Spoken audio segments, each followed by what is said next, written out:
Estamos retomando aqui, tivemos um problema de ordem técnica e retomando a entrevista com Samuel Gomes, falando exatamente desse momento de resistência. No caso aqui, nós estamos na capital da República, onde o povo, a exemplo do que está acontecendo em São Paulo, em São Bernardo e em outros espaços do Brasil, a resistência aqui expressa na Praça Zumbi dos Palmares. E você completava exatamente dizendo, Samuel dizendo que não é filiado ao Partido dos Trabalhadores, pelo contrário, Samuel Gomes é filiado ao PMDB, mas o PMDB de Requião.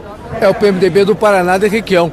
E ainda que eu fosse filiado a partido nenhum, nesse momento, nós precisamos entender que o Brasil está sob ataque estrangeiro, nós estamos desguarnecidos, não temos um presidente na cadeira de presidente, não temos um pai da nação, um benfeitor, alguém que zele, que ame. É alguém que está entregando o Brasil para os estrangeiros para fugir da cadeia. Tudo que o capital financeiro quiser e o braço midiático, que é a pérfida Rede Globo de televisão liderando, esse fantoche, esse fantasma, esse simulacro de presidente da República fará. E agora descobrimos que não temos o guardião da Constituição.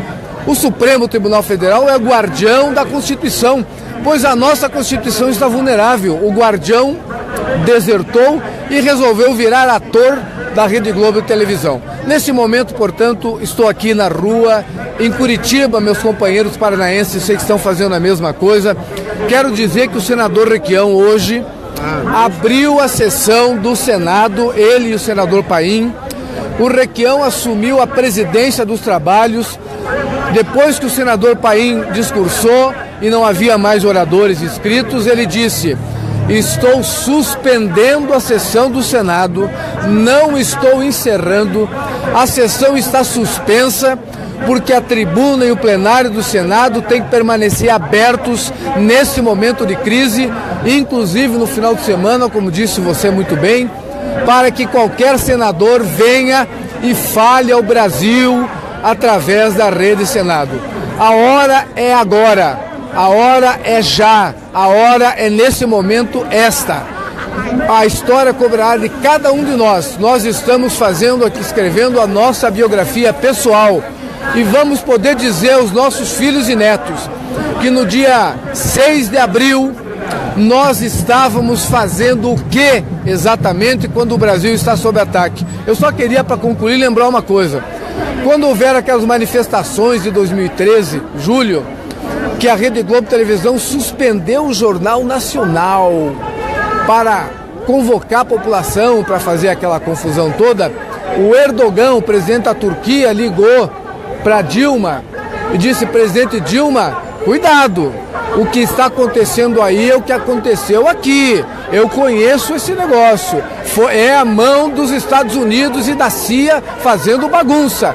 A Dilma disse para ele: Erdogan, o Brasil não é a Turquia, nós vimos no que deu, nós estamos sob ataque estrangeiro, quem ainda não entendeu, pois que entenda.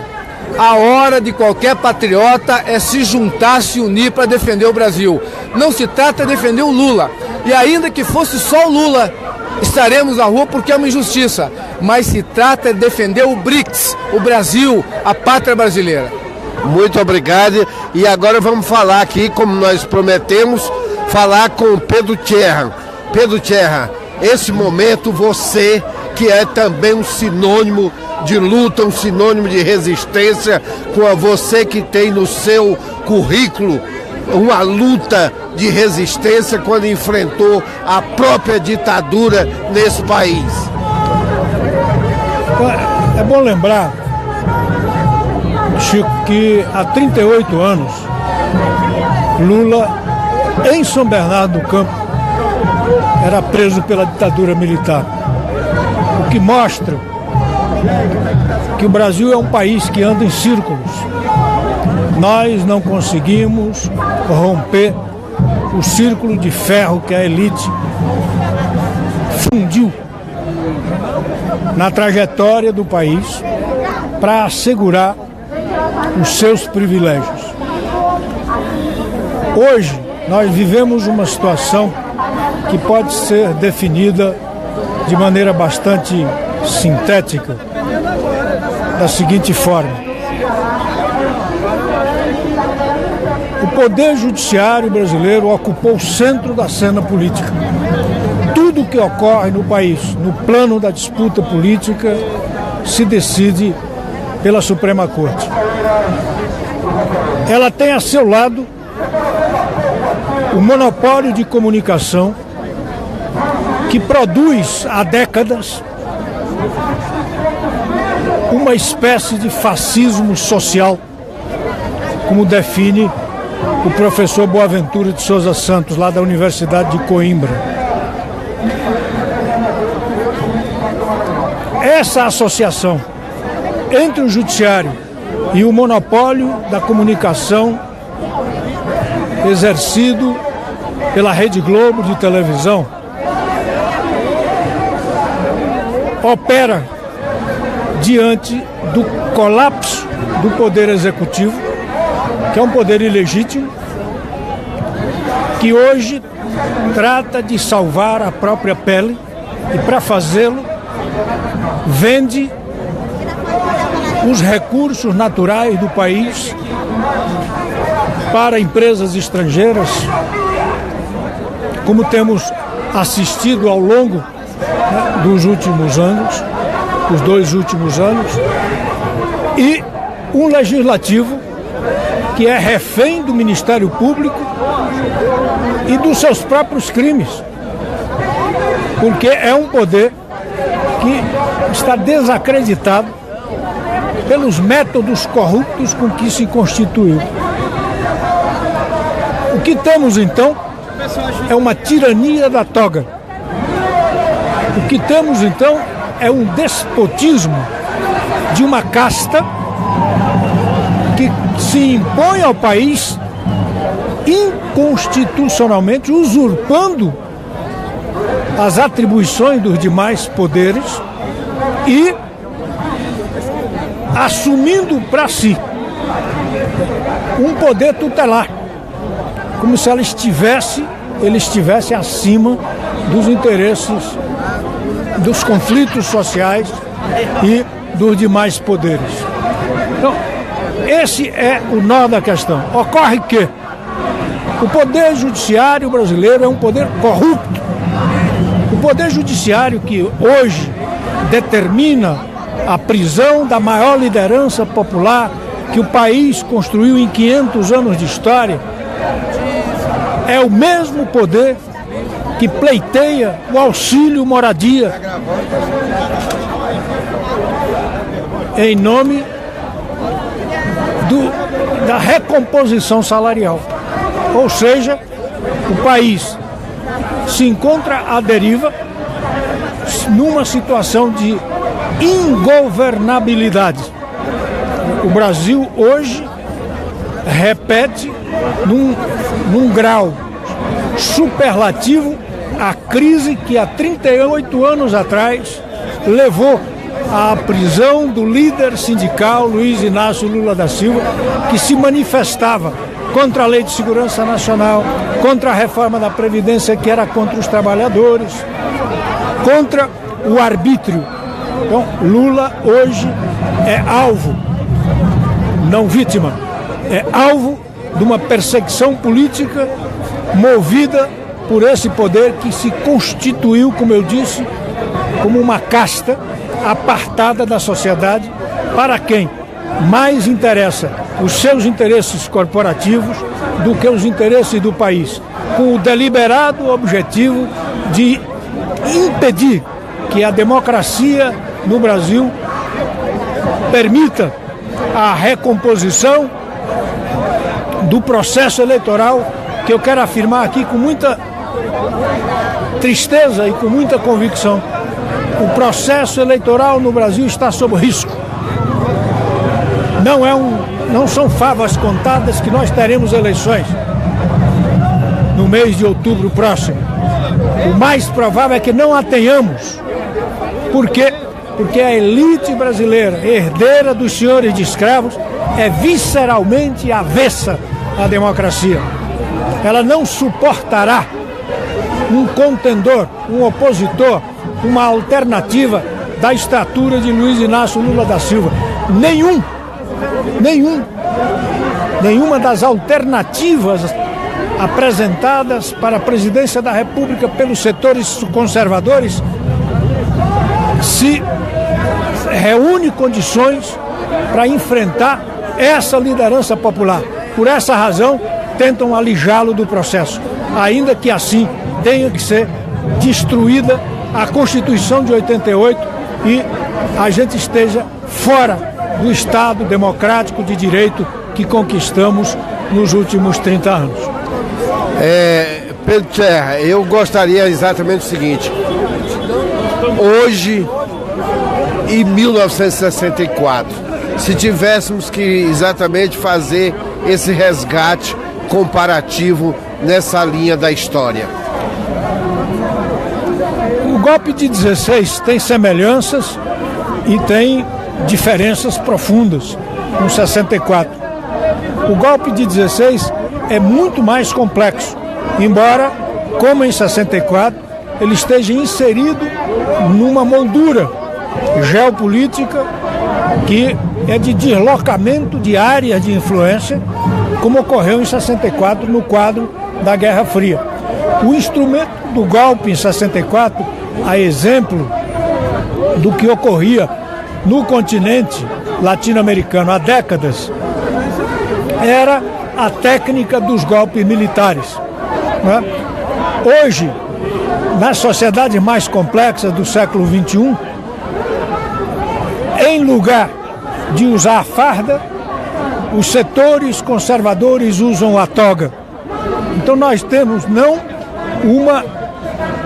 uma tirania imposta pela força das armas, mas nós temos uma tirania imposta pela imposição do monopólio das comunicações, do poder do capital financeiro, definidor desse deslocamento das áreas de influência que se observa no mundo.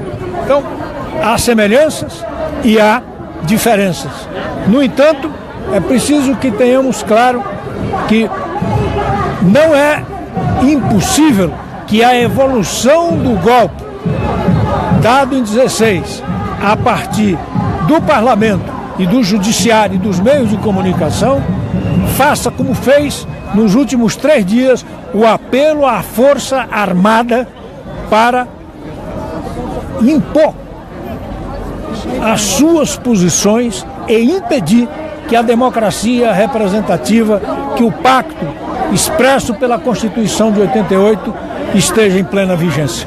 Tá ok, muito obrigado. O Pedro Tcherra falou aqui conosco e nós vamos falar aqui com o Alexandre Conceição aqui. Alexandre, por favor, o nosso batalhador aqui do MST, Movimento Sem Terra. Falar com o Movimento Sem Terra, eu tenho que dizer que tiro o chapéu. Eu tiro o chapéu para o MST porque é sinônimo de resistência. É sinônimo de resistência e hoje, esse 6 de abril, tem tudo a ver com a resistência no Brasil. Muito obrigado vocês, internauta da rádio, que sempre está acompanhando a nossa luta, a luta de todo o povo brasileiro. Nós estamos aqui na praça, aqui em Brasília, um ato muito bonito, mas o dia começou muito cedo para nós. Desde as 5 da manhã, mais de 50 pontos da BR, estaduais e federais, foram bloqueados pelos companheiros do MST de todo o Brasil. Infelizmente, como nós estamos vivendo numa conjuntura de ódio da direita, foram 8 companheiros nossos feridos a bala. Graças a Deus, estão bem, vivos e cada vez mais firmes para continuar lutando. Mas seguiremos nessa batalha. 17 estados hoje, desde manhã, mobilizados. E hoje, todas as capitais, essa hora da noite, todas as capitais mobilizadas. Com o único objetivo: a liberdade do maior e líder da América Latina e que sai do mundo atualmente, que é Luiz Inácio Lula da Silva, pelo direito dele disputar as eleições, pelo direito à democracia, e que nós, como recado, diremos: não toquem no Lula. Lula é do povo e o povo não aceitará a prisão do Lula. Nós do MST nos defenderemos e defenderemos o Lula até o fim. Eles não se metam a besta. Hoje quem deveria estar preso é o Moro. Por que o Moro? Porque é um juiz traidor da pátria, que está acabando com o Brasil. Hoje quem deveria estar fechado era a Rede Globo. Por que a Rede Globo? Porque é um canal que está vendendo o país, ou seja, cometendo crime de lesa pátria. Então, portanto, ao povo brasileiro hoje mobilizado e ao coração do nosso querido presidente Lula, estamos mobilizados. E a mobilização não parará hoje, seguirá até que nós derrotemos o Moro, o STF, o STJ, toda essa canalha da jurídica que deram um golpe para tirar a presidenta Dilma e agora querem achar um mecanismo de dar uma legalidade no golpe. A única legalidade no golpe quem pode dar é o povo organizado nas urnas. E em outubro de 2018 nós queremos o rosto, o nome e o número 13 nas urnas para que o povo escolha e eleja o nosso presidente Luiz Inácio Lula da Silva. Um grande abraço e felicidade e atentos, porque muita luta ainda vai ter pela frente. Muito obrigado. Essa é a voz do MST, Movimento Sem Terra, que, como disse o Alexandre Conceição, quer dizer, em todo o Brasil trabalhando esse grande momento. Nós vamos daqui a pouco voltar com mais informações aqui, vamos percorrer aqui um pouquinho para ver exatamente um pouco do público. Mostremos o público um pouco aqui, viu? Olha só, aqui nós estamos na Praça Zumbi dos Palmares. Você que está fora de Brasília, a Praça Zumbi dos Palmares fica no centro, a poucos quilômetros, pouquíssimos quilômetros do Palácio, né, do Congresso Nacional. Nós temos a Praça dos Três Poderes e a cerca de aqui uns 5 quilômetros estamos aqui. Vamos acompanhando aqui. O Antônio aqui, nós estamos cumprindo aqui. Veja aqui, ó. Antônio? Olha aqui a bandeira do PT. Vamos ver quem está aqui atrás dessa bandeira do PT. Ó, Tolentino, acabamos de falar. Agora Fernando Tolentino.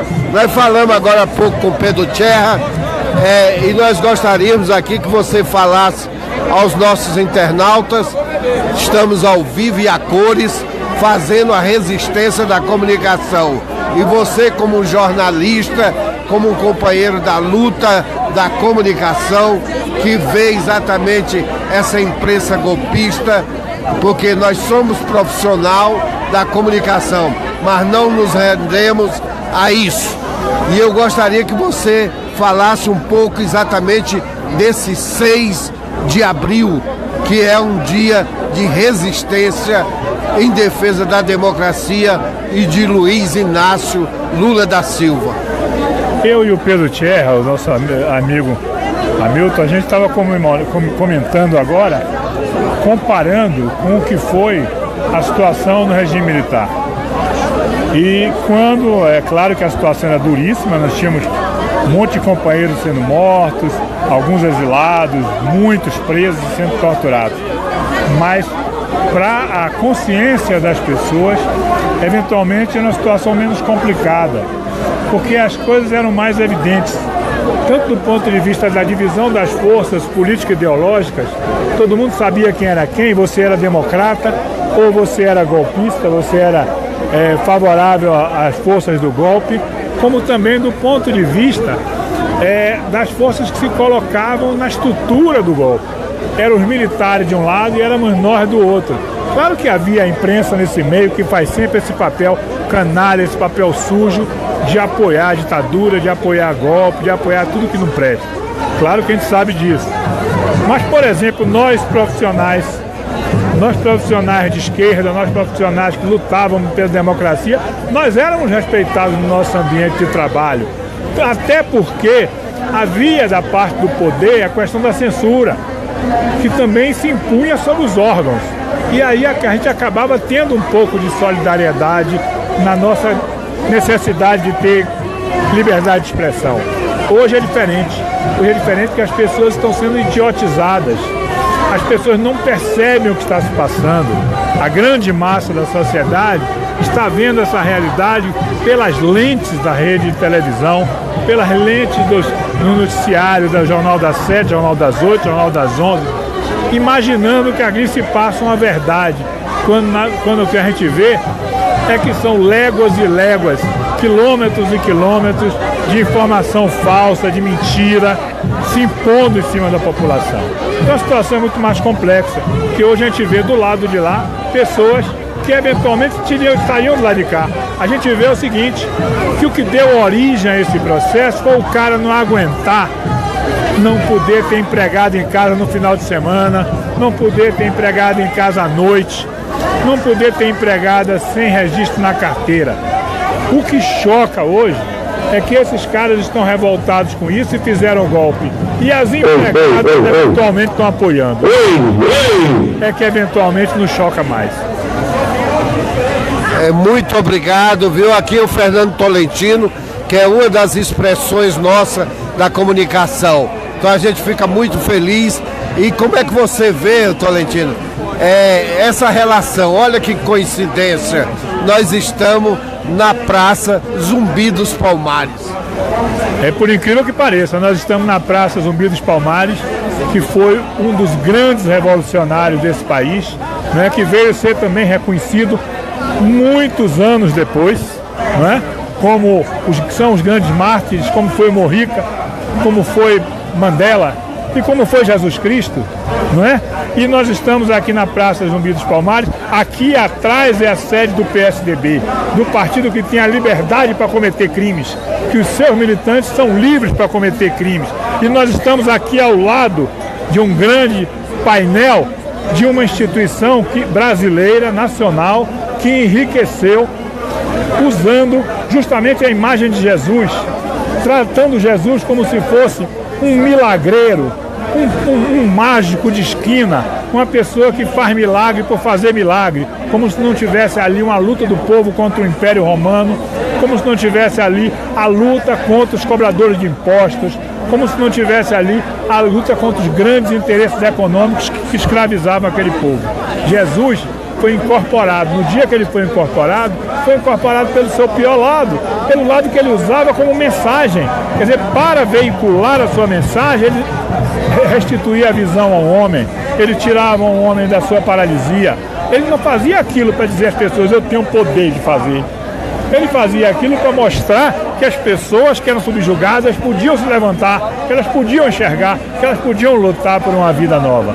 Isso aí é que no dia em que Jesus deixou de ser quem recebia cusparada na rua, quem recebia chibatada na rua, ele passou a ser o cara que foi interpretado pelo outro lado, pelo lado do milagreiro, pelo lado do cara que não tinha nada de povo no sangue dele, como se ele não fosse um revolucionário como nós somos hoje. É isso aí, uma relação muito bela, muito bonita e que tem tudo a ver com o que nós estamos aqui resistindo em defesa de Luiz Inácio Lula da Silva. Muito obrigado, vamos caminhando por aqui, é isso aí. Opa, olha aqui, olha quem está aqui conosco, tá? Viu? Traga pra cá, venha conversar aqui a nossa... Hein, Mariana, como é que você está? Tudo bem, minha querida? Hoje, tudo bem pessoalmente, mas eu gostaria que você nos falasse desse dia bonito, porque estamos nas ruas, na luta de resistência. Então, está sendo um dia que pra gente não é um dia triste, mas um dia de revolta, né? É um dia que a população, muitos da população estão saindo às ruas, né? E estão se mobilizando em vários lugares, cidades pequenas, inclusive, em defesa do Lula, né?